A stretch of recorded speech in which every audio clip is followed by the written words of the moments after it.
BCS exam দিতে ঢাকায় যাচ্ছি। এজন্য বগুড়া রেল স্টেশনে ঢাকায় যাওয়ার ট্রেনটির জন্য অপেক্ষা করতেছি। হঠাৎ রেল লাইনের পাশেই একটা পড়ে থাকা ব্যাগের দিকে আমার নজর চলে গেল। কেন জানি না ব্যাগটা চেক করতে মনে খুব কৌতূহল জাগলো। তাই গিয়ে ব্যাগটা তুলেই নিলাম। গিয়ে দেখি একটা অনেক সুন্দর লেডিস ব্যাগ এখানে পড়ে থাকবে কেন, আর ভিতরে বা কী আছে ভাবছিলাম খুলবো কিনা। খুলেই দেখি কি আছে, তাই বেশি না ভেবে খুলেই ফেললাম। খুলে দেখি ভিতরে একাডেমি সার্টিফিকেট, একটা ন্যাশনাল আইডি কার্ড আর কয়েক কপি ছবি। ছবিটা বের করে দেখলাম একটা মেয়ের ছবি। আমি তো একেবারে হা হয়ে গেছি ছবিটা দেখে। এত সুন্দর কেউ কিভাবে হতে পারে? ছবি থেকে চোখ তুলতেই পারছি না। এটা মেয়ে নাকি হুড়পড়ি? মাশাআল্লাহ। তারপর ব্যাগে থাকা ন্যাশনাল আইডিটা বের করলাম, ঠিকানা দেখলাম। এ তো ঢাকারই ঠিকানা। ঢাকায় থাকা মেয়ের ব্যাগ বগুড়ায় কিভাবে আসতে পারে? যাই হোক, আমি ব্যাগটা নিজের সাথে নিলাম, কারণ আমি যেহেতু ঢাকায় যাচ্ছি তাই গিয়ে খুঁজে বের করে ফেরত দেওয়ার চেষ্টা করব, কারণ এগুলো খুব ইম্পর্ট্যান্ট জিনিস। কিছুক্ষণ পর ট্রেন চলে আসলো। আমি আমার নির্দিষ্ট স্থানে গিয়ে বসে পড়লাম। ও আচ্ছা, আমার পরিচয় তো আপনাদের দেওয়া হয়নি। আমি রাকিব, বগুড়াতেই আমার বাসা। বাবা মায়ের একমাত্র ছেলে। আমার বাবার ইচ্ছে আমি বিসিএস ক্যাডার হই, তাই বাবার স্বপ্ন পূরণ করতেই বিসিএস এক্সাম দিতে ঢাকায় যাচ্ছে। যাই হোক, আমি মেয়েটির ছবি বের করে আবার তাকিয়ে আছে আর অনেক কিছু ভাবছি। আল্লাহ ওকে কত সুন্দর যত্ন করে বানিয়েছে। আমি শুধু মেয়েটিকে দেখেই চলেছি। হঠাৎ একটা মেয়ে এসে বলল, ভাইয়া একটু পাটা সরাবেন, পাশের সিটটা আমার। ও আচ্ছা, ওকে ওকে। তারপর মেয়েটি আমার পাশে বসে পড়ল। আমি ছবিটা দেখেই চলেছি আর ট্রেনটা ছুটে চলেছে তার আপন গতিতে। অনেকক্ষণ পর মেয়েটি আমাকে জিজ্ঞাসা করলো, ভাইয়া অনেকক্ষণ ধরে দেখছি এই ছবিটির দিকে পলকহীনভাবে তাকিয়ে আছেন, ব্যাপারটা কি, গার্লফ্রেন্ড নাকি? আমি তার কথা শুনে ধ্যান থেকে বেরিয়ে এলাম আর বললাম, আরে না, তেমন কিছু না। তাহলে ব্যাপারটা কি? তারপর আমি মেয়েটিকে সব খুলে পড়লাম।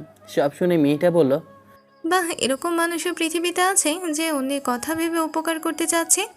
আমি শুধু মুচকি হাসলাম। তার কিছুক্ষণ পর মেয়েটি আবার বলল, আর আপনাকে খুব চেনা চেনা লাগছে। তাই? জি, আপনাকে কোথায় দেখছি বলেন তো। আমি কি করে বলবো? আপনি কি গল্প লেখেন? জি। আপনি কি রাকিব ভাইয়া? হুম। ভাইয়া আমি সামিয়া, আপনার অনেক বড় ফ্যান। আমি আপনার সব গল্পই পড়ি। ধন্যবাদ ভাইয়া এত সুন্দর গল্প লেখার জন্য। Thank you. ভাইয়া কিছু মনে না করলে একটা সেলফি নিতে পারি? হুম। তারপর সামিয়া আমার সাথে সেলফি তুলল। সামিয়া সারা রাস্তা ভকভক করেই চলেছে। আমি শুধু হ্যাঁ না উত্তর দিয়ে চলেছি আর ছবির মেয়েটার কথা ভাবছি। তারপর ট্রেন আমার গন্তব্যে চলে এলো, মানে কমলাপুর রেলওয়ে স্টেশনে নেমে পড়লাম। তারপর সামিয়াকে বিদায় জানিয়ে আমি একটা হোটেলে উঠে পড়লাম। অবশ্য হোটেলটা আমি আগেই বুক করে রেখেছিলাম 2 দিনের জন্য, কারণ ঢাকায় আমার চেনা পরিচিত কেউ নেই। হোটেলে গিয়ে ফ্রেশ হয়ে খাওয়া দাওয়া করে আব্বু আম্মুর সাথে ফোনে কথা বলে শুয়ে পড়লাম, কারণ পরের দিনই আমার বিসিএস পরীক্ষা। পরের দিন সকালে উঠে ফ্রেশ হয়ে খাওয়া দাওয়া করে নিলাম। তারপর পরীক্ষা দেওয়ার উদ্দেশ্যে রওনা দিলাম। যথারীতি পরীক্ষাটাও আলহামদুলিল্লাহ অনেক ভালোই দিয়েছে। খুশি মনে হোটেলে ফিরলাম। ফিরতেই ব্যাগের দিকে তাকাতেই মেয়েটার কথা মনে পড়ে গেল। তাই বিকেলে মেয়েটার ন্যাশনাল আইডি কার্ডের ঠিকানা অনুযায়ী তাকে খুঁজতে বের হলাম। রিসু এলাকায় ঠিকানাটা দেখাতেই আমাকে সেই ঠিকানায় নিয়ে গেল। তাই আমাকে বেশি খুঁজতে হয়নি, তবে ভাড়াটা একটু বেশি নিয়েছে। যাই হোক, বাসাটা কিন্তু অনেক সুন্দর, অনেক বড়। আমি বাসার দারোয়ানকে ছবিটা দেখিয়ে জিজ্ঞাসা করলাম, ইনি কি এখানে থাকেন? জি স্যার, দোতলায় চলে যান। তারপর দারোয়ানের কথা মতো আমি দোতলায় চলে গেলাম। গিয়ে কলিং বেল বাজাতেই মেয়েটা এসে দরজা খুলে দেয়। আমি তো প্রথম দেখাতেই ক্রাশ খাইলাম। ছবির থেকেও বাস্তবে আরও সুন্দর। মনে হচ্ছে আমি জান্নাতে আছি আর আমি জান্নাতের পরী দেখছি। কিন্তু তার থেকে বড় শখ একটু পর আমি খেলাম, কারণ আমাকে দেখার পরে মেয়েটার চোখ বড় বড় করে অজ্ঞান হয়ে গেল। আমি মনে মনে ভাবলাম, আমাকে দেখতে কি এতটাই খারাপ যে অজ্ঞান হয়ে গেল? এখন যদি কেউ এসে দেখে মেয়েটা অজ্ঞান হয়ে আছে, তাহলে সবাই আমাকে অজ্ঞান পার্টির লোক ভেবে হেব্বি মারবে। হায় আল্লাহ, উপকার করতে এসে এখন মুসিবতে পড়লাম। তারপর আমি তাকে নাড়িয়ে বললাম, এই যে শুনছেন, উঠুন প্লিজ।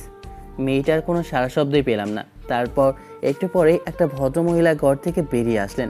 এসেই বলল, এই পড়ি, তুই এখানে পড়ে আছিস কেন? আর এই ছেলে, তুমি কে? ও, তার মানে এই মেয়েটার নাম পরি। মাশাল্লাহ, খুব সুন্দর নাম। আমার ভাবনাকে ছেদ ঘটিয়ে আবার মহিলাটা বলল, এই ছেলে, কথা বলছো না কেন? কে তুমি? জি আন্টি, আমি রাকিব। তা এখানে কেন এসেছো? আন্টি, সেটা একটু পরে বলছি, আগে এনার জ্ঞান ফেরান। ঠিক আছে। তারপর মহিলাটি ভেতর থেকে এক গ্লাস পানি নিয়ে এসে মেয়েটির মুখে একটু পানি ছিটিয়ে দিল, আর সাথে সাথে জ্ঞান ফিরল। আমিও হাঁপ ছেড়ে বাঁচলাম। তারপর আমি বললাম, এই মেয়ে, আপনি আমায় দেখে অজ্ঞান হয়ে গিয়েছিলেন কেন? আপনি রাকিব, তাই না? জি। আপনি আমাকে চেনেন? অবশ্যই চিনি। আমি আপনার গল্পের অনেক বড় একটা ফ্যান। আপনাকে নকও দিয়েছিলাম, কিন্তু কোনো রিপ্লাই পাইনি। ও আচ্ছা। আপনাকে সরাসরি দেখে নিজেকে সামলাতে পারিনি যে আপনি আমার বাসায়, তা আবার আমার সামনে, তাই অজ্ঞান হয়ে পড়ে গিয়েছিলাম। তার মানে মেয়েটা আমাকে আগে থেকেই চেনে। যাক, ভালোই হলো। তারপর পরি বলল, কি হলো, কথা বলছেন না কেন? না কিছু না। তা হঠাৎ আপনি এখানে? আসলে এই ব্যাগটা আমি বগুড়া স্টেশনে পেয়েছিলাম। ব্যাগের ভেতরে ন্যাশনাল আইডি কার্ডে আপনার ছবি আর এই ঠিকানা দেখতে পেলাম। আর ব্যাগের মধ্যে অনেক সার্টিফিকেটও আছে। তাই ভাবলাম এগুলো ছাড়া তো আপনি অনেক বিপদে আছেন, তাই দিতে আসলাম। ও মাই গড, সত্যি এগুলো ছাড়া অনেক বিপদে ছিলাম। কোথাও চাকরির জন্য আবেদন করতে পারতাম না। আমি তো আশাই ছেড়ে দিয়েছিলাম। আপনার ব্যাগ বগুড়া কিভাবে গেল? আসলে ব্যাগটা আমার চিন্তাই হয়ে গিয়েছিল। ও আচ্ছা, দেখেন সব কিছু ঠিক আছে কিনা। পরি চেক করে, হ্যাঁ, সব ঠিকই আছে, শুধু টাকাগুলো নেই। হয়তো ছিনতাইকারী টাকাগুলো নিয়ে ব্যাগ ফেলে দিয়েছে। হয়তো। দেখেছিস মা, পৃথিবীতে এখনো ভালো মানুষ আছে। হ্যাঁ মা, সত্যি উনি অনেক ভালো মানুষ। আচ্ছা, তাহলে আমি এখন চলি। চলি মানে? ভেতরে এসো বাবা, আমাদের এত বড় উপকার করলে তোমাকে তো আজকে না খেয়ে যেতেই দেব না। না আন্টি, আজকে না, আরেকদিন আসি। না, কোনো কথা হবে না, আজকেই আসতে হবে। বলেই পরি আর পরিমা জোর করে ভিতরে নিয়ে গেল। তারপর ভিতরে গিয়ে বসলাম। আন্টি নাস্তা দিয়ে রান্না করতে চলে গেল। আর এই ফাঁকে আমি আর পরি অনেকক্ষণ গল্প করলাম। পরি আমার থেকে নাম্বার নিল, আমিও নিলাম। দুপুরে খাওয়ার সময়, তা বাবা, তুমি ঢাকায় কি করো? আন্টি আমি কিছুই করি না, ঢাকায় এসেছি বিসিএস এক্সাম দেওয়ার জন্য। আজকেই বগুড়া চলে যাব। ও তাই নাকি? কেমন হয়েছে এক্সাম? জি আন্টি, আলহামদুলিল্লাহ ভালো হয়েছে। তা তোমরা কোথায় থাকো? তোমার বাসায় কে কে আছে? আন্টি আমি বগুড়ায় থাকি। আমি, আব্বু আর আম্মু। পরি শুধু আমাদের কথা শুনছে আর আমার দিকে তাকিয়ে আছে। তারপর আমি বললাম, আন্টি একটা কথা বলবো? হ্যাঁ বাবা, বলো। আন্টি, আঙ্কেলকে দেখছি না, উনি কোথায়? তারপর দেখলাম আন্টি আর পরির মা মন খারাপ হয়ে গেল। তারপর আমি আবার বললাম, কি হয়েছে আন্টি? তোমার আঙ্কেল 3 বছর আগে একটা রোড অ্যাক্সিডেন্টে মারা যায়। তখন থেকেই আমরা মা মেয়ে একা। ওনার কথা শুনে আমার নিজেরই মন খারাপ হয়ে গেল। তারপর আমি বললাম, সরি আন্টি, আমি মনে করিয়ে দিয়ে কষ্টটি বাড়িয়ে দিলাম। তারপর আন্টি চোখ মুছে বলল, আরে না, সমস্যা নেই বাবা। তারপর তাদের সাথে আরও অনেকক্ষণ গল্প করলাম। খুব ভালো সম্পর্কই গড়ে উঠলো তাদের সাথে। তারপর বাসায় আসার সময়, আন্টি তাহলে আমি এখন চলি। ঠিক আছে বাবা, যোগাযোগ রেখো। আর ঢাকার কোনো প্রয়োজন হলে অবশ্যই জানাবে। জি আন্টি, অবশ্যই। ভালো থাকবেন, আল্লাহ হাফেজ। বলে সেখান থেকে চলে আসলাম। তারপর সেখান থেকে হোটেলে গিয়ে ব্যাগপত্র গুছিয়ে বগুড়ার উদ্দেশ্যে রওনা দিলাম। কয়েক ঘন্টা পর বগুড়ায় পৌঁছেও গেলাম। সেখানে থেকে রিক্সা নিয়ে সোজা বাসে চলে এলাম। বাসে এসে কলিং বেল বাজাতেই আম্মু এসে দরজা খুলে দিল আর বলল, কি রে বাবা, কেমন আছিস? পরীক্ষা কেমন হয়েছে? একদিনই কেমন শুকিয়ে গেছিস, ঠিকমতো কিছুই খাসনি তাই? মায়েরা মনে হয় এমনই হয়। তারপর আমি বললাম, আরে আম্মু, এর সাথে এতগুলো প্রশ্ন করলে কোনটার উত্তর দেব? আমি আলহামদুলিল্লাহ ভালো আছি, আর পরীক্ষাটাও অনেক ভালো হয়েছে। আমি ঠিকমতো খাওয়া দাওয়া করেছি। সেটা তো দেখতেই পাচ্ছি। যাই হোক, বাদ দাও। আব্বু কোথায়? তোর আব্বু রুমে শুয়ে আছে, বুকের ব্যথাটা আবার বেড়েছে। কি বলো, ঠিকমতো ওষুধ দিচ্ছ না? দিই তো, তবুও। আচ্ছা, তুই অনেক জার্নি করে এসেছিস, যা তোর রুমে গিয়ে ফ্রেশ হয়ে খেতে আয়। ঠিক আছে আম্মু। তারপর আমি আমার রুমে চলে আসলাম। এসে ফ্রেশ হয়ে নিচে আসলাম খাওয়ার জন্য। তারপর রাতে খেয়ে আবার রুমে চলে আসলাম। আজকে অনেক ধকল গেল, খুব ক্লান্ত লাগলো, তাই বিছানায় গা এলিয়ে দিতেই ঘুম চলে আসলো। তাই আমিও ঘুমিয়ে পড়লাম। পরের দিন সকালে উঠে নামাজ পড়ে একটু হাঁটাহাঁটি করে আসলাম। তারপর এসে ফ্রেশ হয়ে নাস্তা খেয়ে রুমে এসেই ফোন হাতে নিলাম। ফোন হাতে নিতেই আমি তো অবাক, কারণ দেখি পরি 35টা মিস কল দিয়েছে, তাও কাল রাত থেকে। মনে মনে ভাবলাম রাতে কি ঘুম দিয়েছিলাম যে একটুও টের পেলাম না। যাই হোক, আমি ভাবলাম আমার একটা কল দেওয়া উচিত, তাই বেশি কিছু না ভেবে পরীকে কল দিলাম। ও মা, দেওয়ার সাথে সাথে রিসিভ করলো। মনে হচ্ছে আমার ফোনেরই অপেক্ষা করছিল। ফোন রিসিভ করেই ওপাশ থেকে বলতে লাগলো, আপনি এমন কেন? হ্যাঁ, কেমন? সেই যে গেলেন একটা ফোন দেওয়ারও প্রয়োজন বোধ করলেন না? আমি সারা রাত কতবার ফোন দিয়েছি আপনি জানেন? আমার কতটা টেনশন হয়েছে আপনি জানেন সেটা? আমি ফান করে বললাম, কতটা টেনশন হয়েছে? 5 কেজি? দেখুন, সিরিয়াস সময়ে ফাজলামি করবেন না। আর আমাকে তো আপনার এরকমই মনে হবে, তাই না? এটাই স্বাভাবিক, কারণ আপনি লেখক মানুষ, আপনার কত মানুষ খোঁজ নেওয়ার আছে, তার জন্য আমাকে তো তুচ্ছ মনেই করতে পারেন, তাই না? আরে ভুল বুঝতেছেন কেন? আমি মজা করেছি। হ্যাঁ, আমি তো জোকার, আমার কথা জোক মনে হচ্ছে তাই মজা তো করবেনই। ঠিক আছে, আপনাকে আর কখনো বিরক্ত করব না। আরে শুনুন, শোনার আগেই কলটা কেটে দিল। সত্যি হয়তো ফাজলামি করা উচিত হয়নি। ওর হয়তো সত্যি আমাকে নিয়ে টেনশন ছিল। এখন তো কল দিলে ধরবেও না, অনেক রাগ করেছে। তারপরেও আমি আর কিছু বললাম না। দুপুরের পর নামাজ পড়ে খাওয়া দাওয়া করে রুমে এসে শুয়ে আছে আর ভাবছি, সত্যি ওর সাথেই এরকম করা উচিত হয়নি। সে আর ফোনও দিতেছে না, তাই ভাবলাম ওর রাগ ভাঙাতে হবে। ও তো গল্প পড়তে ভালোবাসে, তার মানে ওকে সাহিত্য দিয়েই রাগ ভাঙাতে হবে। তাই কিছুক্ষণ ভেবে ওর ফোনে একটা মেসেজ করলাম। মেসেজটি এরকম ছিল, সুন্দর তোমার হাসি, তাই তো তোমার কাছে ছুটে আসি, নাছোড়বান্ধা শিশুর মতো যখন তখন অবিরত। মায়াবী তোমার চাহনি, মায়াবী তোমার মন জানি, তাই তো মনের অজান্তেই প্রেমে পড়েছি দুরন্ত মন আর নাদামে। অবাক করে তোমার সৌন্দর্য, অবাক করে তোমার মাধুর্য। পৃথিবীতে এমন সুন্দর কেউ থাকতে পারে, ভাবি অবাক হয়ে পারে পারে। 5 মিনিট পরে দেখি পরে মেসেজ দিয়েছে। মেসেজটা ছিল, ফ্ল্যাট করা বন্ধ করো, আমি তোমার প্রেমে এমনিতেই পড়ে আছি। তখন ওইভাবে কথা বলার আমার উচিত হয়নি। আমি সত্যি ক্ষমা চাচ্ছি, তুমি আমার অনেক আপনজন, তাই তো খোঁজ না পেয়ে এরকম একটা করেছি, সরি। আমি তো মেসেজটা দেখে পুরোই অবাক। এটা কি প্রপোজ করলো নাকি ক্ষমা চাইলো বুঝলাম না। আর কি মেয়ে রে বাবা, নিজেই বকাবকি করে একটু পর নিজেই ক্ষমা চাচ্ছে। তার মানে ওর মনটা অনেক ভালো, অনেক নরম, কাউকে কষ্ট দিতে চায় না। এভাবে আমাদের মধ্যে আরও অনেকক্ষণ কথা হলো। তারপর সন্ধ্যার পর কিছুক্ষণ ফেসবুকিং করে রাতে ডিনার করে ঘুমিয়ে পড়লাম। এভাবে পরির সাথে রোজ কথা হয়। পরি আর আমার মধ্যে গার্লফ্রেন্ড বয়ফ্রেন্ডের সম্পর্ক তৈরি হয়। আমাদের লং ডিস্টেন্সের রিলেশনশিপ ছিল।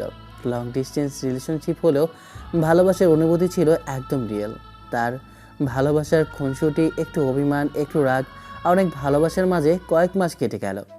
এক রাতে আমি আমার রুমে বসে পরির সাথে কথা বলছিলাম। হঠাৎই আম্মু তাদের রুম থেকে চিৎকার দিয়ে উঠল। আমিও সাথে সাথে চমকে উঠলাম আর সাথে সাথে দৌড়ে ওনাদের রুমে চলে গেলাম। আর গিয়ে দেখি আব্বু বিছানায় শুয়ে ছটফট করছে আর আম্মু পাশে বসে কাঁদছে। মনে হচ্ছে বুকের ব্যথাটা আবার বেড়েছে। আমি গিয়ে বললাম, কি কি হয়েছে আম্মু? দেখ তোর আব্বু কেমন জানি করছে। তারপর আমি আব্বুকে বললাম, আব্বু কি হচ্ছে আমাকে বলো। কিন্তু আব্বুর বুকের ব্যথায় কিছুই বলতে পারছে না। আমি ভাবলাম পরিস্থিতি খুব খারাপ, তাই তাড়াতাড়ি করে অ্যাম্বুলেন্সে ফোন করলাম আর আম্মুকে বললাম, আম্মু তুমি তাড়াতাড়ি রেডি হও, আব্বুকে হাসপাতালে নিতে হবে। আমি অ্যাম্বুলেন্সে কল করেছি, একটু পরেই আসবে। তারপর একটু পরেই অ্যাম্বুলেন্স এসে গেল। আমি আর আম্মু আব্বুকে নিয়ে তাড়াতাড়ি করে অ্যাম্বুলেন্সে তুলে হসপিটালে নিয়ে আসলাম। অ্যাম্বুলেন্স থেকে নামিয়ে স্ট্রেচারে করে আব্বুকে তাড়াতাড়ি ইমার্জেন্সি ওয়ার্ডে নেওয়া হলো। তখন রাত প্রায় 11:30। ডাক্তার একটু পর ইমার্জেন্সি রুম থেকে বেরিয়ে এসে বলল, এই রুগীর রিলেটিভ কে? জি আমি। উনি আপনার কে হয়? জি আব্বু। কি হয়েছে ওনার? দেখুন, আপনারা ওনাকে অনেক দেরি করে হাসপাতালে এনেছেন। ডাক্তারের কথা শুনে আম্মু ধপাস করে ফ্লোরে বসে পড়ল। আমিও আমতা আমতা করে বললাম, মানে কি ডাক্তার? আরে ঘাবড়াবেন না, মানে আমরা এখন কিছুই করতে পারবো না। ওনাকে ইমিডিয়েটলি ঢাকায় শিফট করতে হবে, তাহলে ওনাকে বাঁচাতে পারবেন। আমরা কিছুই করতে পারছি না, সরি। আমি একটু ভেবে বললাম, ঠিক আছে ডাক্তার, আপনি ঢাকায় পাঠানোর ব্যবস্থা করেন। ঠিক আছে। তারপর আবার আব্বুকে অ্যাম্বুলেন্সে করে বগুড়া থেকে ঢাকার উদ্দেশ্যে রওনা দিলাম। আমি আর আম্মু। আম্মু তো সারা রাস্তা অনেক কেঁদেছে, আমি একটুও কাঁদিনি, কারণ আমি জানি আমি কাঁদতে লাগলে আম্মুকে আর সামলাতে পারবো না। তাই মনে পাথর বেঁধে আম্মুকে সান্ত্বনা দিচ্ছি। 5 ঘন্টা পর মানে ভোর 4:30টায় ঢাকায় একটা বড় হাসপাতালে ভর্তি করানো হলো। ওখানে ইমার্জেন্সিতে ভর্তি করানো হলো। কিছুক্ষণ পর ডাক্তার দেখলো আর বাইরে যা বললো তা শুনে আমার আর আম্মুর পায়ের মাটি সরে গেল। কেননা ডাক্তার এসে বলল, ওনার হার্ট সমস্যা হয়েছে, হার্ট ফুটো হয়ে গেছে, নিঃশ্বাস প্রশ্বাস করতে পারছে না। এরকম কয়েকদিন থাকলে আমাদেরও বাঁচাতে সম্ভব হবে না। এটা শুনেই তো আম্মু অনেক কান্নাকাটি করতে লাগলো। আমি নিজেকে অনেক কষ্টে সামলিয়ে বললাম, তাহলে এখন কি কোনো উপায় নেই ভালো করার? অবশ্যই আছে, কিন্তু সাকসেস রেট 20%। মানে বুঝলাম না, কি উপায়? ওনার হার্ট সার্জারি করতে হবে, মানে হার্ট ট্রান্সফার করতে হবে, নতুন হার্ট দিতে হবে। কিন্তু সমস্যা হলো হার্ট ডোনার পাওয়াই যায় না। 1 লক্ষ মানুষে ডোনার একজন মিলে, আর রোগীর সাথে ব্লাড গ্রুপও মিল থাকতে হবে। আর এগুলো সব পাওয়া গেলেও সাকসেস রেট মাত্র 20%। অনেক কঠিন একটা সার্জারি। শুনেই তো আমার মাথা ঘুরে গেল। এগুলো কি শুনছি? তাহলে কি আমার আব্বুকে আমি সন্তান হয়ে বাঁচাতে পারবো না? তারপর কিছুক্ষণ চুপ থেকে ডাক্তারকে বললাম, ডাক্তার, এই অপারেশনের খরচ কত পড়বে? 50 লক্ষ টাকা লাগবে। টাকার কথা শুনে মাথা আরও চক্কর দিতে লাগলো। তারপর ডাক্তার বলল, আপনার হার্ট ডোনার আর টাকার জোগাড় করুন, তাহলে অপারেশন করতে পারি। আর যত তাড়াতাড়ি সম্ভব চেষ্টা করুন, কারণ ওনার হাতে বেশি সময় নেই। বলেই ডাক্তার চলে গেল। আম্মু তো অনেক কান্না করতে লাগলো, আর কান্না করতে করতে বলল, তোর আব্বুকে বাঁচা বাবা। তুমি টেনশন করো না আম্মু, আব্বু অবশ্যই বাঁচবে। আমাকে কথা দে, তোর আব্বুকে যে করেই হোক বাঁচাবি। আমি কথা দিলাম আম্মু, আব্বুকে যা করেই হোক আমি বাঁচাবই। হসপিটালে আব্বুর কেবিনে বসে আছি আমি আর আম্মু, আর ভাবছি কি করব এখন, আমি কি করলে আব্বুকে বাঁচাতে পারবো। তারপর দেখলাম সকাল হয়ে গেছে আর আম্মু রাত থেকে কিছুই খায়নি। তাই আম্মুকে বললাম, আম্মু তুমি তো কাল থেকে কিছুই খাওনি, আমি বাইরে থেকে কিছু নিয়ে আসি আর তুমি আব্বুর পাশেই থেকো। বলেই আমি কেবিন থেকে বেরিয়ে আসলাম। তারপর ভাবলাম পরীকে একটা ফোনও করা দরকার, না হলে সেও চিন্তা করবে। ফোন করে দেখলাম ফোনটা অফ হয়ে আছে। কখন চার্জ শেষ হয়ে গেছে খেয়ালই করিনি এই টেনশনে। তাই রিসিপশনে গিয়ে একটু রিকোয়েস্ট করাতে ফোনে চার্জ দিতে রাজি হলো। তাই আমি ফোন চার্জে দিয়ে বাইরে থেকে আম্মুর জন্য নাস্তা নিয়ে এলাম। আম্মু এই অবস্থায় খেতে চাইলো না, কিন্তু আমি জোর করেই খাইয়ে দিলাম, কারণ না খেলে তার শরীরও খারাপ করবে। দেখলাম আস্তে আস্তে আব্বুর পালস রেটটাও কমে যাচ্ছে। অনেক ভয় লাগতে লাগলো। কিছুক্ষণ পর ফোনটা নিয়ে এসে অন করতেই পরীর অনেক মেসেজ আর 57টা মিস কল আসছে। আমি যা ভাবছি তাই, সে অনেক টেনশনে আছে। সত্যি মেয়েটা আমাকে অনেক ভালোবাসে। তাই আমিও পরীকে ফোন দিলাম, দেওয়ার সাথে সাথে রিসিভ করলো আর বলে উঠলো, কি হয়েছে তোমার? সারা রাত ফোন বন্ধ কেন? ফোনে চার্জ ছিল না। তুমি এত কেয়ারলেস কেন, বলবো আমায়? কাল রাতে তোমার আম্মু চিৎকার দিয়েছিল কেন? বললে না তো। কাল রাতে আমার অনেক টেনশন হয়েছে। তোমার কিছু হয়েছে নাকি? তারপর আমি পরীকে সব ঘটনা খুলে বললাম।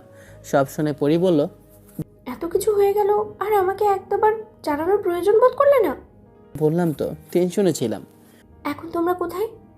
ঢাকায়। কোন হসপিটালে? হসপিটালে। ঠিক আছে, আমি এক্ষুনি আসছি। বলেই ফোনটা কেটে দিলাম। তারপর আমি আর আম্মু আব্বুর কেবিনে চুপ করে বসে আছি। আম্মু একটু পর আমাকে বলল, রাকিব, কিছু ভাবলি? বুঝলাম না আম্মু।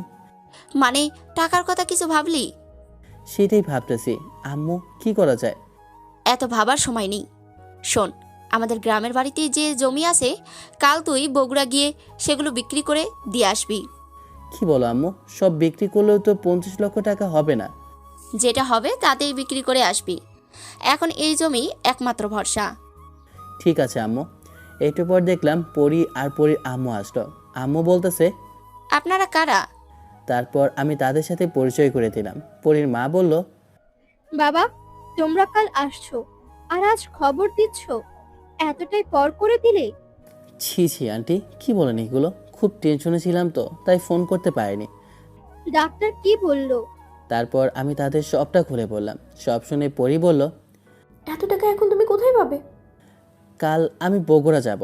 আমাদের গ্রামের বাড়িতে যে জমি আছে ওগুলো সব বিক্রি করে দিতে হবে। তারপর পরি বলল, আমার আম্মুর এখানে থাকলে তো শরীর খারাপ করবে। আম্মু, আপনি আমাদের বাসায় চলে যান আমার আম্মুর সাথে।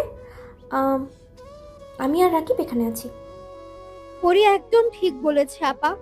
আপনি প্লিজ আমাদের বাসায় চলেন। এখানে থাকলে আপনিও অসুস্থ হয়ে পড়বেন। আম্মু যেতে চাইল না, কিন্তু সবার জোরাজুরিতে যেতে রাজি হলো। কারণ আমিও ভেবে দেখলাম সত্যি এখানে থাকলে তার শরীরও খারাপ করবে। ঠিক আছে, আমি তাহলে যাচ্ছি। কিছু দরকার লাগলে অবশ্যই ফোন করবে বাবা। ঠিক আছে। তারপর আম্মু আর পরির আম্মু চলে গেল।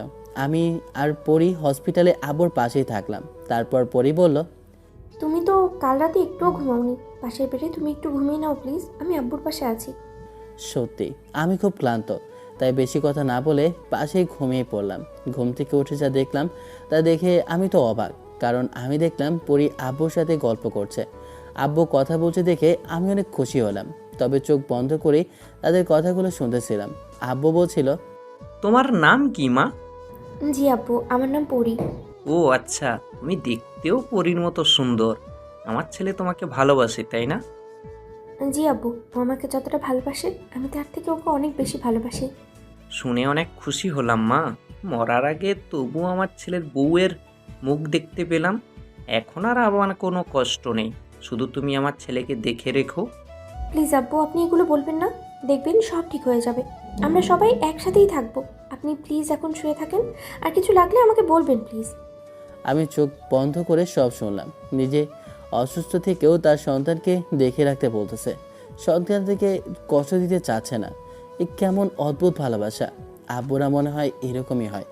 এসব ভাবতে ভাবতে চোখের কোণে পানি জমে গেল। কিছুক্ষণ পর ঘুম থেকে উঠলাম। উঠে দেখি পরি আব্বুর পায়ের কাছে মাথা লাগিয়ে চোখ বুজেছে। মনে হয় সেও খুব ক্লান্ত। তাই তার কাছে গিয়ে বললাম, এই পরি, এখানে এভাবে শুয়ে আছো কেন? আমার কথা শুনে পরি চমকে উঠে বলল, ও তুমি উঠে গেছো কখন? একটু আগে। তোমাকে দেখে মনে হচ্ছে তুমি অনেক ক্লান্ত, তাই যাও এখন তুমি ঘুমিয়ে পড়ো। না না, আমি ঠিক আছি, তুমি চিন্তা করো না। কিছুই ঠিক নেই, তুমি প্লিজ যাও ঘুমাও। প্রথমে রাজি না হলেও আমার জোরাজুরিতে রাজি হলো। একটু পর পরই ঘুমিয়ে পড়লো আর আমি আব্বুর পাশে থাকলাম। এভাবে একবার পরীর একবার আমি আব্বুর পাশে থেকে রাতটা কাটিয়ে দিলাম। সকালে আমি হসপিটাল থেকে বাইরে এসে নাস্তা নিয়ে এলাম। পরি তখনও ঘুমাচ্ছে। সেও আমার সাথে অনেক কষ্ট করেছে, তাই আর তার ঘুম ভালো না। পরি বাচ্চা পরির মতো ঘুমাচ্ছে, দেখতে অপূর্ব সুন্দর লাগছে। কিছুক্ষণ পর আম্মু আর পরির আম্মু চলে আসলো। আর তখনই পরির ঘুম ভাঙে। উঠেই আমাকে বলল, আরে তুমি কখন উঠেছো আর আমাকে ডাকোনি কেন? তুমি সারা রাত অনেক কষ্ট করেছো, তাই আর ডাক দিইনি। যাই হোক, ফ্রেশ হয়ে আসো আর নাস্তাটা করে নাও। তুমি খাইছো? না, তুমি ফ্রেশ হয়ে আসো, একসাথে খাবো। তারপর আর কোনো কথা না বলে পরি ফ্রেশ হতে গেল। আমি আম্মুকে বললাম, আম্মু তুমি খাইছো? হ্যাঁ বাবা, পরির আম্মু আর আমি খেয়ে আসছি। একটু পর পরি ফ্রেশ হয়ে আসলো। পরি খেতে খেতে বলল, রাকিব, আমি তোমাকে খাইয়ে দিই? আরে কি বলছো এগুলো? এখানে সবাই আছে, দেখছো না? কিছু হবে না, খাইয়ে দিই না প্লিজ। দেখলাম আম্মু আর পরির আম্মু হাসতেছে। যা, ইজ্জতের ফালুদা হয়ে গেল। আর এদিকে না খাওয়া পর্যন্ত ছাড়বেও না। তাই বললাম, ঠিক আছে খাওয়াও। সত্যি? তারপর পরি অনেক খুশি হয়ে আমাকে খাইয়ে দিল নিজের হাতে। খাওয়া শেষে আমি বললাম, আম্মু বগুড়ার উদ্দেশ্যে রওনা দিই তাহলে। বগুড়া যাবে কেন? টাকার ব্যবস্থা করতে, গ্রামের বাড়ির জমিগুলো সব বিক্রি করতে। ঠিক আছে। আজকে আমি হয়তো আসতে পারবো না, জমির ব্যাপার তো। পরি, আজকে তুমি আম্মুর সাথে থেকো প্লিজ। আরে তুমি চিন্তা করো না, সেটা তোমাকে বলতে হবে না। আমি এখান থেকে যাচ্ছি না আব্বু ভালো না হওয়া পর্যন্ত। তাহলে আমি আসি, আল্লাহ হাফেজ। আল্লাহ হাফেজ। তারপর আমি বগুড়ার উদ্দেশ্যে রওনা দিলাম। 5.5 ঘন্টা জার্নি করার পর বগুড়া পৌঁছালাম। সেখানকার জমি জমার কাজ সারতে 2 দিন লেগে গেল। এই 2 দিন আমি অনেকবার ফোন করেছি। অবশ্যই বলেছে আব্বুর অবস্থা ক্রমশ খারাপ হচ্ছে, যত দ্রুত সম্ভব টাকার ব্যবস্থা করে ঢাকায় ফিরে যেতে। জমিগুলো বিক্রি করে আমি 3 দিনের মাথায় ঢাকায় পৌঁছালাম। ঢাকায় পৌঁছে সরাসরি চলে গেলাম হাসপাতালে। গিয়ে দেখলাম আম্মু, পরি আর পরির আম্মু সবাই আছে।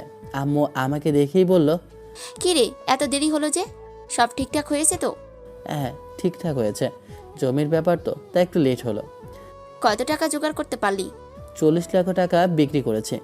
আরও তো 10 লক্ষ টাকা লাগবে। কিন্তু তুমি কোনো চিন্তা করো না, জোগাড় করে ফেলবো আমি। কবে? তোর আব্বুর অবস্থা দেখ, ক্রমশ খারাপ হচ্ছে। দেখলাম পালসারও কমে এসেছে, তবুও আমি বললাম খুব শীঘ্রই ব্যবস্থা করব। আর ডোনারের কি হলো? ওইটাও চিন্তা করো না, সব ব্যবস্থা হয়ে যাবে ইনশাল্লাহ। তারপর পরি আম্মুর দিকে তাকালাম। এই 3 দিনে তাদের অনেক শুকনো লাগছে, অনেক কষ্ট করেছে তারাও। আমি পরির আম্মুকে বললাম, আন্টি আপনারা চলে যান, এই 3 দিন অনেক কষ্ট করেছেন, বাসায় গিয়ে রেস্ট নিয়ে পরে না হয় আবার আসেন। তারা যেতে না চাইলেও পরে আমার আর আম্মুর অনেক জোরাজুরিতে যেতে রাজি হলো। তারপর বলল, ঠিক আছে, তুমিও রেস্ট নাও আর আমাকে ফোন করিও। আচ্ছা ঠিক আছে। তারপর পরির আম্মু চলে গেল। আমি আম্মুকে বললাম, আম্মু তুমি কিছু খেয়েছো? না, খাওয়া হয়নি। ঠিক আছে, তুমি আব্বুর খেয়াল রেখো, আমি খাবার নিয়ে আসি। বলেই খাবার নিতে চলে গেলাম। একটু পর খাবার নিয়ে আসলাম। আম্মুকে বললাম, আম্মু এই নাও, খেয়ে নাও। তুই খেয়েছিস? না। তাহলে আয় একসাথে খাই। তারপর আমি আর আম্মু খাওয়া দাওয়া করে নিলাম। খেয়ে বসে বসে ভাবছি কি করা যায়। তখন এই ফোনটা বেজে উঠলো। ফোন বের করে দেখি পরি ফোন করেছে। রিসিভ করলাম আর বললাম, হ্যালো, বাসায় গেছো? হ্যাঁ। আচ্ছা শোনো, একটু হাসপাতালের পাশের এই পার্কে দেখা করতে পারবে? কেন? খুব আর্জেন্ট, প্লিজ। ঠিক আছে, কখন যাব? এখনই আসো। ঠিক আছে, আসি। বলেই ফোনটা কেটে দিলাম। আমি আম্মুকে বললাম, আম্মু তুমি আব্বুর পাশে থেকো, আমি একটু আসি। কই যাবি? পরি ডাকছে, জানি না কেন, বললো খুব আর্জেন্ট। আচ্ছা ঠিক আছে, যা, কিন্তু তাড়াতাড়ি আসিস। ঠিক আছে বলেই বেরিয়ে এলাম। তারপর পরি দেওয়ার ঠিকানা অনুযায়ী পার্কে চলে আসলাম। এসে দেখি পরি এখনও আসেনি, তাই পাশেই একটা বেঞ্চে বসে পড়লাম। বসে বসে ভাবছি কি করে আরও 10 লক্ষ টাকা জোগাড় করি, আর হার্ট ডোনারই বা কোথা থেকে পাবো। আম্মুকে তো খুব বড় মুখ করে বললাম সব জোগাড় করব। এদিকে আব্বুর অবস্থা ভালো না। এসব ভাবতে ভাবতে চোখ দুটো ভিজে আসে। আব্বুর সাথে ঘটা স্মৃতিগুলো মনে পড়ছে। একবার ঈদে আমার নতুন জুতো জোড়া থাকতেও আমি জুতোর জন্য বায়না করেছিলাম। উনি কোনো কথা না বলে আমাকে মার্কেটে নিয়ে গিয়েছিলেন। আমার পায়ের জুতো পরতে গিয়ে দেখি আব্বুর পায়ের জুতোটা পাসপোর্টই লাগানো, তাও আবার অনেকটা ছিঁড়ে গেছে। এই দেখে আমার চোখ দিয়ে অজান্তে পানি আসছিল। তাকে বসতে না দিয়ে বললাম, আব্বু তুমি জুতো নেবে না? তোমার জুতো ছিঁড়ে গেছে। তারপর আব্বু আমাকে যে উত্তরটা দিল আমি শুনে অনেকটা অবাক হলাম, কারণ উনি বললেন, আমার এটা দিয়েই চলে যাবে, তুমি জুতো পায়ে দিয়ে যতটুকু খুশি হবে, আর সেটা দেখে আমি যতটুকু সুখ পাবো সে সুখ তো আমি আমার জুতো কিনেও পাবো না। তুমি পায়ে দিয়ে খুশি থাকলেই আমি অনেক খুশি। আমার এই জুতো ফুটপাত থেকে সেলাই করে নিলেই আরও কয়েকদিন টিকে যাবে। আমি সেদিন কোনো উত্তর খুঁজে পাইনি। এই ভালোবাসার নাম কি? এটা কোন ধরনের অদ্ভুত ভালোবাসা? উনি সেরা শার্ট পরে থেকে আমাকে নতুন শার্ট কিনে দিয়েছে, আর সেই বাবাকে আজ টাকার অভাবে আমি চিকিৎসা করাতে পারছি না। কেমন সন্তান আমি ওনার সন্তান হিসেবে ব্যর্থ। আমি থাকতে আমার বাবা বিনা চিকিৎসায় শেষ হয়ে যাচ্ছে। এগুলো ভাবতে ভাবতেই চোখ দিয়ে ঝরঝর করে পানি পড়ে যাচ্ছে। তারপর হঠাৎ পেছন থেকে কাঁধে কে যেন হাত দিল। আমি চমকে উঠে পেছনে তাকালাম। তাকিয়ে দেখে পরি আমার চোখে পানি দেখে বলল, রাকিব তুমি কাঁদতেছো কেন? আব্বুর কথা ভেবে। তাকে কীভাবে বাঁচাবো? সন্তান হিসাবে আমি ব্যর্থ পরি। বলেই কান্না করতে লাগলাম। পরি আমাকে এক ঝটকে জড়িয়ে ধরলো। তারপর বলল, প্লিজ এভাবে বলো না, তুমি সন্তান হিসেবে কখনোই ব্যর্থ না, তুমি তো চেষ্টা করছোই। প্লিজ এভাবে কেঁদো না, তুমি কাঁদলে তাহলে আম্মুকে সামলাবে কি? কিছুক্ষণ পর আমি শান্ত হলাম আর পরীকে বললাম, এখন বলো এখানে এত আর্জেন্ট ডাকলে কেন? তারপর পরি তার ব্যাগ থেকে টাকা বের করে বলল, এই 5 লক্ষ টাকা রাখো। কিসের টাকা? আব্বুর চিকিৎসার জন্য। আমাদের অবস্থা তো জানোই, দেওয়ার ইচ্ছা থাকলেও এর বেশি আর সামর্থ্য নেই। না না, আমি এই টাকা রাখতে পারবো না। প্লিজ তুমি না করো না, এটা আমার অনুরোধ। তুমি এত টাকা কোথায় পেলে? আম্মু আমার বিয়ের জন্য 5 লক্ষ টাকার ডিপিএস করেছিল, আর সেটা ভাঙলাম। আম্মুই অবশ্যই এটা করতে বলেছে।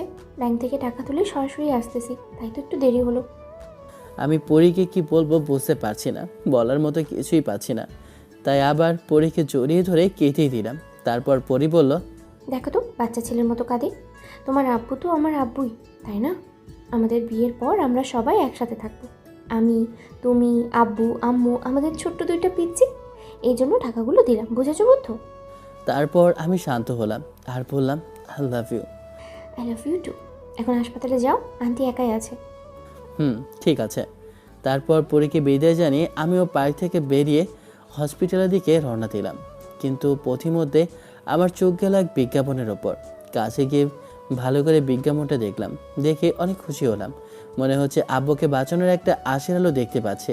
কারণ বিজ্ঞাপনটা এমন ছিল, একজন লোকের কিডনি লাগবে আর রক্তের গ্রুপও এবি পজিটিভ, একদম আমার সাথে মিলে গেছে। বিজ্ঞাপনে জানানো আছে কিডনির জন্য যা টাকা চাওয়া হবে সেইটাই দেওয়া হবে। আমার এখন অনেক খুশি লাগছে, আমি আব্বুকে বাঁচাতে পারবো, কিডনিটা আমি দেব। তাই কিছু না ভেবে বিজ্ঞাপনে দেওয়া নাম্বারে ফোন দিলাম। একটু পর রিসিভ করলো। রিসিভ করতেই বললাম, আসসালামু আলাইকুম। ওপাশ থেকে মেইলি কণ্ঠে বলল, জি ওয়ালাইকুম আসসালাম, কে বলছেন? জি, আপনি আমাকে চিনবেন না। আপনি কি কিডনি লাগবে একটা বিজ্ঞাপন দিয়েছিলেন? জি। কিডনিটা আমি দিতে চাই। সত্যি? জি সত্যি, তবে আমি যা চাই তাই কিন্তু দিতে হবে। কোনো সমস্যা নেই, আপনি তাহলে কালকে ঠিকানায় এই হসপিটালে চলে আসবেন। ঠিক আছে, আল্লাহ হাফেজ। আল্লাহ হাফেজ। তারপর খুশি মনে আমি হসপিটালে চলে আসলাম। এসে দেখি আম্মু আনমনে হয়ে কী যেন ভাবছে। আমি আম্মুকে বললাম, কি ভাবছো আম্মু? কিছু না, পরি কেন ডাকছিল? তারপর আমি টাকাগুলো বের করে খুলে বললাম, শুধু কিডনির ব্যাপারটা গোপন করলাম। সব শুনে আম্মু বলল, মেয়েটা অনেক ভালো আর তাকেও অনেক ভালোবাসে। তোর বাবা সুস্থ হয়ে উঠলেই ধুমধাম করে তোদের বিয়েটা দিয়ে দেব। ঠিক আছে, সেটা পরে দেখা যাবে। আরও তো 5 লক্ষ টাকা লাগবে, আর হার্ট ডোনার তো আছেই। তুমি কোনো চিন্তা করো না, টাকার ব্যবস্থা হয়ে গেছে। কাল সেটা শুধু আনতে যাব আর ডোনারও পেয়ে যাব। তাই যেন হয়। তার পরের দিন সকালবেলা পরি হসপিটালে আসলো। আমি পরীকে আর আম্মুকে বলে চলে আসলাম মেয়েটির দেওয়া ঠিকানায় হসপিটালে। তাদের কিডনির কথা বলিনি, শুধু বলেছি টাকার জোগাড় হয়েছে, আমি সেটা আনতে চাচ্ছি। যাই হোক, আমি মেয়েটির দেওয়া ঠিকানায় পৌঁছে গিয়ে ফোন করলাম। হ্যালো, আসসালামু আলাইকুম। ওয়ালাইকুম আসসালাম। আমি আপনার দেওয়া ঠিকানার হসপিটালে চলে আসি, আপনি কোথায়? আচ্ছা আপনি থাকেন, আমি আসছি। বলেই ফোনটি কেটে গেল। 3 মিনিট পর একটা বোরখা পরা মেয়ে হসপিটাল থেকে বের হয়ে আসলো। এসে আমাকে বলল, আপনি কিডনি ডোনার? জি। ও আচ্ছা, তাহলে ভেতরে আসুন। আমি মেয়েটির পেছন পেছন হসপিটালের ভেতরে চলে গেলাম। তারপর মেয়েটি আমাকে বলল, আচ্ছা বলুন আপনার কিডনির বিনিময়ে কি চান? আমার কিছু টাকার দরকার। কত টাকা বলেন? 5 লক্ষ। মেয়েটি অবাক হয়ে বলল, মাত্র 5 লক্ষ টাকার জন্য আপনি আপনার কিডনি দিচ্ছেন? ব্যাপারটা হজম হলো না। আপনার কাছে এটা মাত্র হলেও আমার কাছে অনেক কিছু। আপনি যদি এর চেয়েও বেশি কিছু চাইতেন আমি সেটা দিতেও রাজি ছিলাম, কারণ আমার আম্মুর জীবন আমার কাছে খুব ইম্পর্ট্যান্ট। না, আমার বেশি কিছু লাগবে না। আর আপনি যেমন আপনার আম্মুর জীবন বাঁচাতে চাচ্ছেন, আমিও আমার আব্বুর জন্য কিডনি দিতে রাজি হচ্ছে। কি হয়েছে আপনার আব্বুর? তারপর মেয়েটিকে আমি সব খুলে বললাম। আচ্ছা যাই হোক, বাদ দিন, তাড়াতাড়ি অপারেশনের ব্যবস্থা করেন, আমার আবার যেতে হবে, না হলে সবাই সন্দেহ করবে। তারপর অপারেশনের মাধ্যমে আমি আমার একটা কিডনি ওনার আম্মুকে দিয়ে দিলাম। তারপর আমার জ্ঞান ফিরলে মেয়েটি একটা কাগজে কী যেন নিয়ে এসে হাত বাড়িয়ে বলল, এই নিন। কি এটা? খুলে দেখুন। তারপর খুলে দেখলাম 8 লক্ষ টাকা। আমি বললাম, আরে এত টাকা তো আমার লাগবে না, 5 লক্ষ হলেই হবে। প্লিজ না করবেন না, আপনাকে যেটা দেব সেটাই আমার কম মনে হবে, কারণ আপনি আমার মায়ের জন্য আশীর্বাদ স্বরূপ। অনেক জোরাজুরিতে আমি টাকাগুলো নিলাম আর বললাম, আসি তাহলে, অনেক দেরি হয়ে গেল, সবাই মনে হয় টেনশন করছে। চলেন আমি আপনাকে ড্রপ করে দিয়ে আসি। না, দরকার নেই, আপনার আন্টির পাশে থাকা জরুরি। আম্মুর দেখাশোনার জন্য এখন অনেক আছে, আপনি চলুন তো। তারপর মেয়েটি জোর করে আমাকে তার গাড়ি করে আব্বুকে ভর্তি করে হাসপাতালে নামিয়ে দিল। ধন্যবাদ, আপনার এই উপকার কখনো ভুলবো না। আমিও আপনার উপকার কখনো ভুলবো না। ভালো থাকবেন, আর আমি দোয়া করব আপনার আব্বু যেন তাড়াতাড়ি সুস্থ হয়ে ওঠেন। ইনশাল্লাহ। আল্লাহ হাফেজ। আল্লাহ হাফেজ। তারপর মেয়েটি সেখান থেকে চলে গেল আর আমিও হসপিটালে চলে আসলাম। আমাকে দেখে আম্মু আর পরি একসাথে এসে বলল, কিরে, কোথায় গেছিলি? আমি কতবার ফোন করেছি জানো? ফোন কোথায় তোমার? আমাদের কত টেনশন হয়েছে জানো তুমি? আরে আস্তে আস্তে, আমার কিছুই হয়নি, একটু কাজে ছিলাম আর ফোন সাইলেন্ট ছিল তাই বুঝতে পারিনি। টাকার ব্যবস্থা করলি? হ্যাঁ, এই নাও। এত টাকা কোথায় পেলে? পরে শুনো, এখন টায়ার্ড লাগছে, একটু বিশ্রাম নিব বলেই কথাটা এড়িয়ে যাওয়ার চেষ্টা করলাম। রাতে আমি আর আম্মু হসপিটালে ছিলাম। পরীকে জোর করে বাসায় পাঠিয়ে দিলাম। আমি খুব ক্লান্ত ছিলাম আর শরীরটাও অনেক খারাপ, তাই আমি আগেই ঘুমিয়ে পড়েছিলাম। সকালে একটু ঘুম থেকে উঠতে দেরি হলো। সকালে ঘুম ভাঙলো পরি ডাকে, ডেকে তুলে বাইরে নিয়ে গিয়ে আমাকে যা বললো তা শুনে আমি চমকে গেলাম, কারণ পরি বলল, রাকিব, তোমার এটা কিসের ব্যান্ডেজ বলো? আমি চমকে উঠে ভাবলাম পরি এটা কেমনে দেখলো। আমার চুপ থাকা দেখে পরি আবার বলল, কি হলো? কথা বলছো না কেন? টাকা কই থেকে পাইছো সত্যি বলো। তারপর পরীকে সব সত্যি কথাগুলো বলে ফেললাম। আমার কথা শোনার পর পরীর সাথে সাথে আমাকে জড়িয়ে ধরে কাঁদতে লাগলো। আমি ওর কাঁদা দেখে বললাম, ওই পাগলি মেয়ে, কাঁদতেছো কেন? হ্যাঁ, তুমি এটা কেন করলে বলো? কি আর করতাম বলো, সন্তান হয়ে আব্বুকে বাঁচাতে পারছি না, এ কথা ভাবলেই নিজের প্রতি অনেক ঘৃণা কাজ করে। আর আমি আম্মুকে কথা দিয়েছি আব্বুকে যে করে হোক বাঁচাবই, তাই এর থেকে ভালো উপায় আমার জানা ছিল না। তুমি এমন কেন? আমি এমনই, প্লিজ এই কথাগুলো আম্মুকে বললো না, তাহলে আম্মু অনেক কষ্ট পাবে। এমনিতেই আব্বুর টেনশন অনেক কষ্টে আছে। ঠিক আছে। এখন চোখের পানি মুছে ভেতরে চলো। তারপর আমি আর পরি কেবিনে গেলাম। আম্মু বলল, কি রে, সকালে উঠে কোথায় গিয়েছিলি? কোথাও না আম্মু, এখানেই হাঁটছিলাম। তারপর হঠাৎ দেখি আব্বুর অবস্থা ক্রমশ খারাপ হচ্ছে, পাঁচটা তাড়াতাড়ি করে নেমে যাচ্ছে আর আব্বুরও নিঃশ্বাস নিতে কষ্ট হচ্ছে। আম্মু এটা দেখে একটা চিৎকার দিল। আমি তাড়াতাড়ি করে ডাক্তারকে ডেকে নিয়ে আসলাম। উনি দেখে বললেন, দেখুন অনেক দেরি হয়ে যাচ্ছে, 2 দিনের মধ্যে অপারেশন না করলে ওনাকে আর আমরা বাঁচাতে পারবো না। ডাক্তার, আমরা সব টাকা জোগাড় করেছি। ওকে, টাকাগুলো কাউন্টারে জমা দিন আর 2 দিনের মধ্যে হার্ট ডোনার খুঁজে বের করুন। জি আচ্ছা বলেই ডাক্তার চলে গেল। আম্মু তো অনেক কান্না করতে লাগলো। পরি আম্মুকে সান্ত্বনা দেওয়ার চেষ্টা করছে। দুপুরের পর অনেক ভেবে ডাক্তারের সাথে একান্তে কথা বললাম। কথা বলে এসে আম্মুর পাশে এসে বসলাম। দেখি আম্মু মনমরা হয়ে আছে। আমি আম্মুকে বললাম, আম্মু তোমার কোলে একটু মাথা রাখতে পারি? খুব ইচ্ছে করছে। ঠিক আছে বাবা, রাখ। তারপর আমি আম্মুর কোলে মাথা রেখে শুয়ে পড়লাম। অনেক শান্তি লাগছে। তারপর আম্মুকে বললাম, আম্মু হুম। আমি যদি তোমার কাছে কোনো ভুল করে থাকি তুমি আমাকে মাফ করবে না? কি বলছিস এগুলো? তুই আমার কাছে কোনো ভুল করিসনি বাবা। আর মায়ের কাছে সন্তানের কোনো ভুল থাকে না। তবুও কোনো ভুল করলে ক্ষমা করে দিও। চোখ দিয়ে অজান্তে পানি পড়ছে আমার চোখের পানি দেখে আম্মু বলল, তুই কাঁদছিস কেন? কি হয়েছে তোর? কিছু না আম্মু, আব্বুর জন্য টেনশন হচ্ছে। চিন্তা করিস না, আল্লাহ সব ঠিক করে দেবেন। তারপর আমি পরীর কাছে আসলাম। পরীকে বললাম, আজকে তোমাকে জড়িয়ে ধরতে ইচ্ছে করছে, প্লিজ জড়িয়ে ধরতে দেবে? পরী আমাকে কিছু না বলেই নিজে অনেক শক্ত করে জড়িয়ে ধরলো।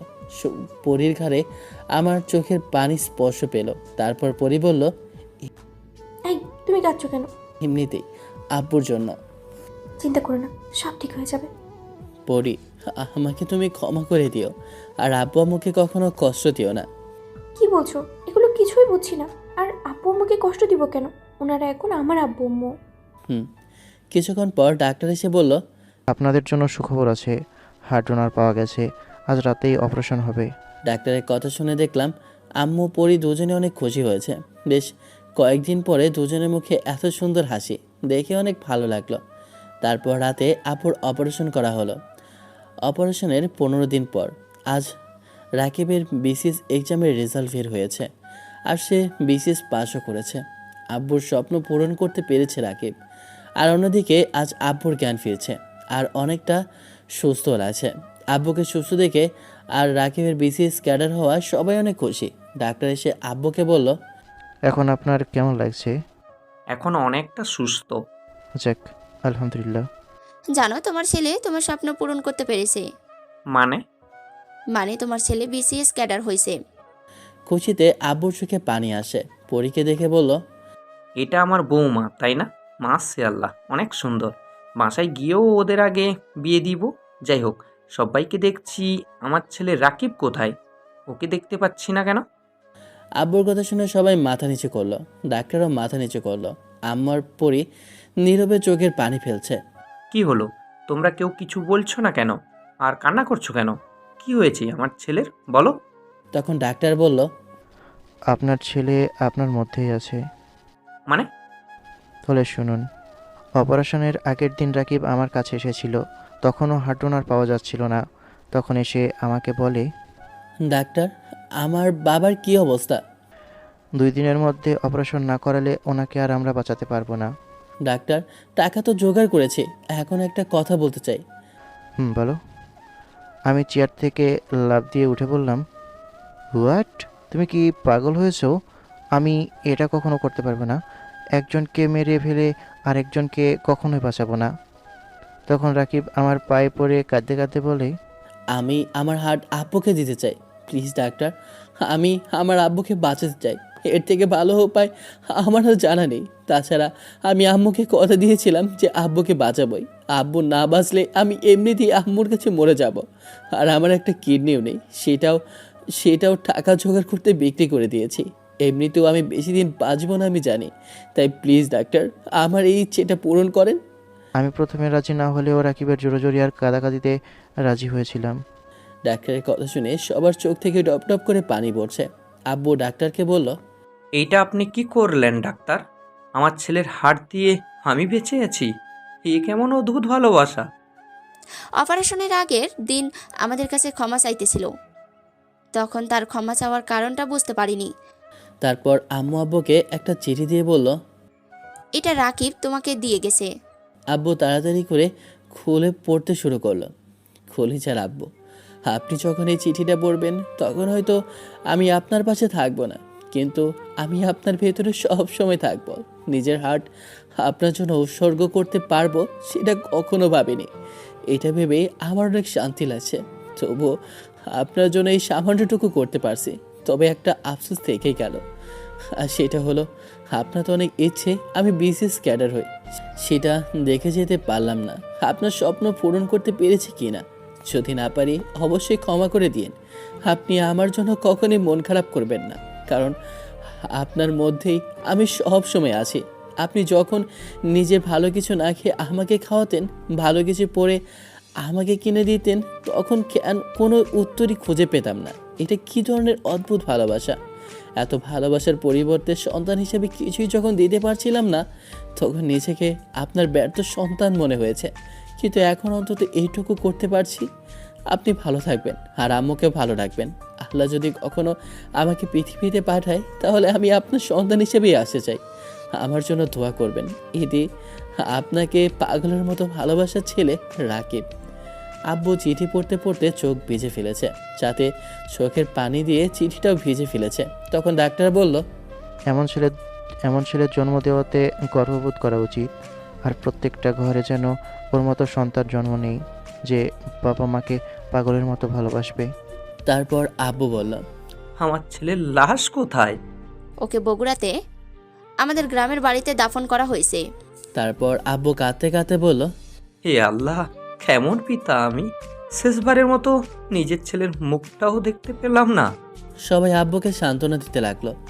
আরও 1 মাস হাসপাতালে থাকার পর আব্বুকে রিলিজ দেওয়া হলো। তারপর সবাই বগুড়ার উদ্দেশ্যে রওনা দিল। এসেই আব্বু রাকিবের কবর জিয়ারত করলো। এভাবে শোকের মধ্যে আরও 6 মাস কেটে গেল। পরি এখন রাকিবের আব্বু আম্মুর সাথেই থাকে, কারণ পরীকে বিয়ের কথা বললে সে বলে রাকিবই তার স্বামী। তার স্বামীর বাড়ি ছেড়ে কোথাও যাবে না, এখানে তার জীবন পার করে দিবে। পরি রাকিবের আব্বু আম্মুর দেখাশোনা করে। ওকে বিয়ের কথা বললে প্রত্যেকবার এটাই বলে, তাই ওকে আর কেউ জোর করে না। এইভাবেই চলে যাচ্ছে রাকিবের পরিবারের অসমাপ্ত গল্প। ভালো থাকুক ভালোবাসার মানুষগুলো। তো গল্পটা কেমন হয়েছে অবশ্যই কমেন্ট করে জানাবেন। ভালো থাকবেন, সুস্থ থাকবেন। আল্লাহ হাফেজ, tata, bye bye, have fun, খোদা হাফেজ।